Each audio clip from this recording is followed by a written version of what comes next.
व्यक्तिगत विचार हैं जो भी ग्राउंड रिपोर्ट देखकर मुझे लग रहा है। सबसे पहले तो मैम क्या है कि 80 केजी अमोनियम नाइट्रेट उसकी गाड़ी में मिला, तो डेटोनेटर की जरूरत ही नहीं है मैम, क्योंकि लोगों को पता होना चाहिए कि अमोनियम नाइट्रेट एक लो एक्सप्लोजिव के अंदर आता है, तो उसको दुनिया के किसी डेटोनेटर की जरूरत नहीं है। डेटोनेटर की जरूरत तभी होती है जब दुनिया का कोई हाई एक्सप्लोजिव हो, एग्जांपल के लिए RDX हो, TNT हो, प्लास्टिक एक्सप्लोजिव किरकी हो। हाई एक्सप्लोजिव को ब्लास्ट करने के लिए डेटोनेटर चाहिए मैम। इस अमोनियम नाइट्रेट को ब्लास्ट करने के लिए डेटोनेटर की जरूरत नहीं है, लेकिन 80 केजी अमोनियम नाइट्रेट उतना ही असर करेगा जितना लगभग 30-40 केजी RDX करेगा। मैं आपको यह बताऊं कि ऐसा लग रहा है कि सिर्फ एक ट्रांसपोर्ट हो रहा था, फिदाइन हमला नहीं था। मुझे ऐसा लग रहा है कि एक फिदाइन ही हमला है, क्योंकि दिल्ली के रेड फोर्ट को टारगेट करने का मतलब है पूरी दुनिया तक एक मैसेज देना।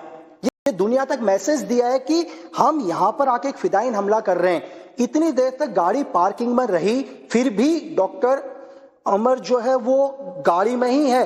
और इस अमोनियम नाइट्रेट एक तरह का लो एक्सप्लोजिव, इसको रिएक्शन किया गया किसके साथ? CNG के साथ, तो डबल एक्सप्लोजन मिला है। आप सिर्फ 80 केजी अमोनियम नाइट्रेट को गिन रहे हैं, लेकिन टेररिज्म का तरीका क्या होता है? टेररिज्म क्या करता है?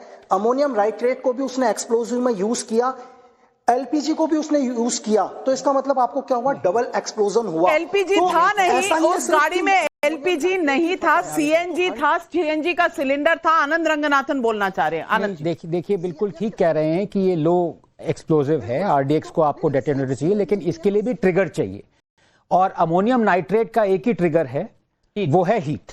अगर आप अमोनियम नाइट्रेट को मिक्स किया ऑयल के साथ तो कम हीट चाहिए। अगर प्योर अम्यूनो नाइट्रेट है, जैसे कि आप कह रही हैं 80 किलो, तो उसको 150 to 170 डिग्री हीट चाहिए। अब ये 3 घंटे पार्किंग लॉट में गाड़ी चल रही थी, होपफुली, मतलब मेरे को लगता है चल रही थी, तो ये करीबन 6-7 घंटे गाड़ी ऑन स्टेट में थी जब ये फरीदाबाद से वहां पे आए।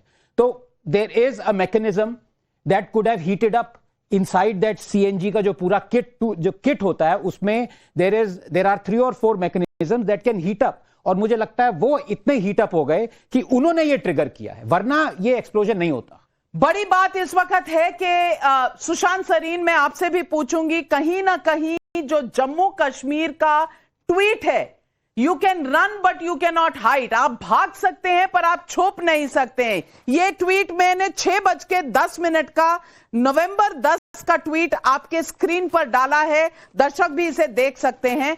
मैं सुशांत सरीन पूछना चाहती हूं कि क्या कहीं ना कहीं यह ट्वीट बताता है कि किस तरह से तस्वीर, आइडेंटिफिकेशन, वीडियो सब डॉक्टर उमर का मौजूद था एजेंसीज के पास, पुलिस के पास, और कुछ लोगों के ये बयान भी हैं कि वहां पुलिस की मौजूदगी बहुत थी चांदनी चौक और रेड फोर्ट के एरिया में कल के शाम के वक्त। आप मानते हैं कि ये कहीं ना कहीं डॉक्टर उमर पैनिक करके वहां से भागने की कोशिश में था? नाविका, पहली चीज तो मैं आपको एक नसीहत दूंगा कि प्लीज इस व्यक्ति को फिदाइन या इस अटैक को फिदाइन मत बोलिए। आप इसको लेजिटिमेसी दे रही हैं जो आपको नहीं देनी चाहिए, बिकॉज अगर ये एक तरीके का जिहादी आतंकी है तो इसको फिदाई बोल के आप इसको एक लेजिटिमेसी मत दीजिए। पॉइंट टेकन, वर्ड विथड्रॉन में। ठीक है जी। तो आई थिंक हम लोग ना इस तरीके के आतंकवाद को हम पिछले 30-40 सालों से झेलते आ रहे हैं, और हमने अभी तक अपनी शब्दावली जो है ना उसको उसके हिसाब से टेलर नहीं किया, और हम लोग अक्सर ये गलतियां कर देते हैं। तो just as a word of caution. दूसरी चीज ये, जो जहां तक आपका जो सवाल है, देखिए मेरा भी यही शायद अनुमान है कि ये पैनिक किया था। ये क्या एक्चुअली बॉम्ब लेकर के जा रहा था? I don't think so. देखिए, जो ओल्ड दिल्ली वाला एरिया है, वहां पर अक्सर ये देखा गया है कि बहुत सारे ये जो लोग आते हैं, ये वहां पर कहीं पे अपना पड़ाव लगाते हैं, वहां पर इनके कुछ कॉन्टैक्ट्स होते हैं, वहां पर से ये ऑपरेट करना शुरू करते हैं। और ये पहली बार ही हमको नहीं नजर आ रहा है, ये पहले भी हम देख चुके हैं। तो it's is possible that something like that has happened in this particular case. लेकिन नाविका, मेरे लिए जो सवाल है वो ये है कि अगर जम्मू कश्मीर की पुलिस एक संदेश दे रही थी, इस व्यक्ति की फोटो, इसका सारा हुलिया, ये कैसे भागा है, ये सारी की सारी चीजें जो सिक्योरिटी एजेंसीज हैं उनके पास थी, तो क्या उनको डिस्ट्रीब्यूट किया गया था इन वेरियस पुलिस स्टेशंस?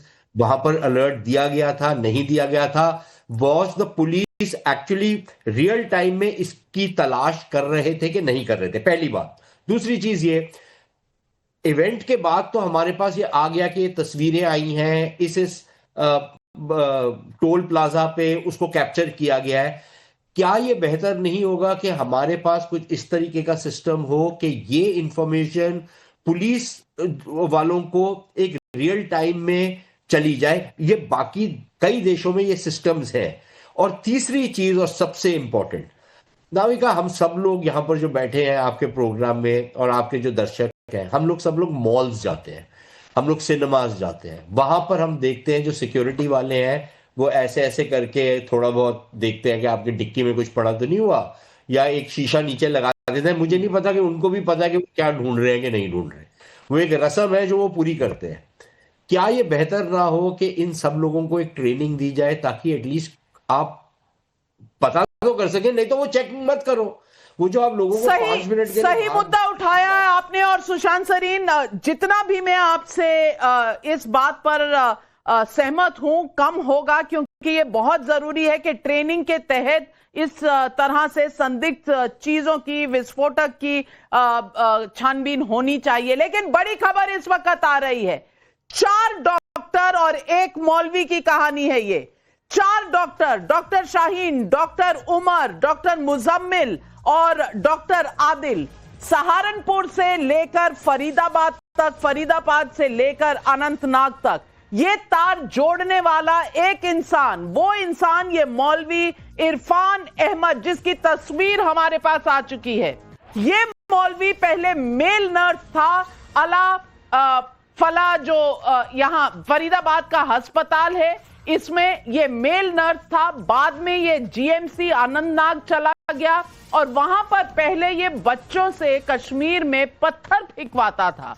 फिर पोस्टर लगाने का एक इंसिडेंट जब सामने आया तो तार निकलने लगे। जम्मू कश्मीर में इसे अरेस्ट किया गया, इससे पूछताछ की गई और इसके बाद यहां से डॉक्टर आदिल जो सहारनपुर हैं, इनकी जानकारी मिली। डॉक्टर आदिल से डॉक्टर मुजम्मिल, डॉक्टर शाहीन और फिर डॉक्टर उमर तक पूरा का पूरा ये नेटवर्क एक्सपोज हुआ। डॉक्टर उमर आखिरी कड़ी थी जिसे एजेंसीज ढूंढ रही थी, जिसे तलाश कर रही थी और जिसकी तस्वीरें सब पास थी एजेंसीज के। बड़ी खबर इस वक्त जो मैं आपसे बताना चाहती हूं कि शाहीन, डॉक्टर शाहीन जो महिला कर्मी जो फरीदाबाद के अली फलाह अस्पताल में काम करती थी, जिनके पास से एक AK-47 भी बरामद हुई, उनके मुताबिक अमोनियम नाइट्रेट को जमा किए जाने के 2 अड्डे मिले थे। 2 अड्डों का उन्होंने एजेंसीज को, पुलिस को बताया था, लेकिन सूत्रों के मुताबिक उसे पता था कि और विस्फोटक कहीं पर है जो सिर्फ डॉक्टर उमर को पता है। इसकी तलाश जारी जब हुई, ये 80 किलो विस्फोटक कार में मिला, उस I-20 में मिला, जिसमें डॉक्टर उमर लेकर उसे भाग रहे थे। मैं अमित कुमार आपसे पूछना चाहती हूं, इसके अलावा भी 2 संदिग्ध पकड़े गए हैं गंगानगर में। क्या कनेक्शन है इस पूरे केस में? एजेंसीज इसके बारे में कुछ बता रही हैं और डॉक्टर शाहीन से मिले सुराग जो डॉक्टर उमर तक लेकर गए, इसके बीच में और कितने लोग?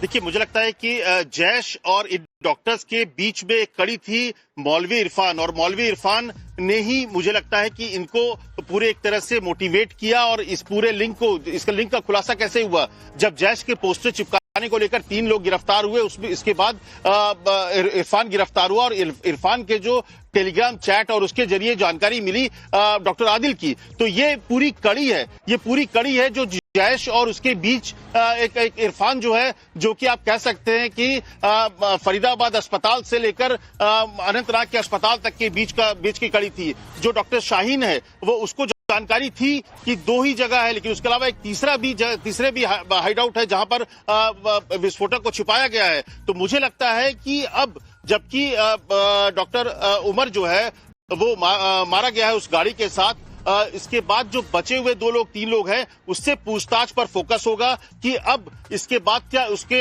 जो ग्रुप है ये 4 के अलावा भी कौन कौन लोग हो सकते हैं।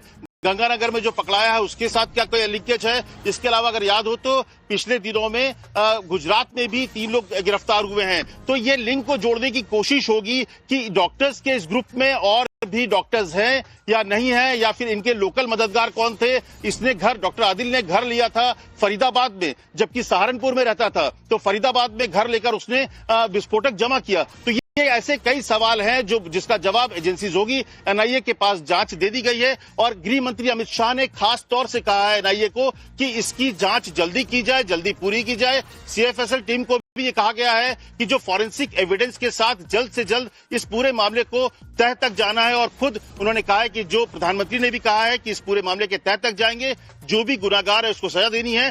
तो इसके लिए गृह मंत्री ने आज लगातार बैठकें की हैं। बैठकों के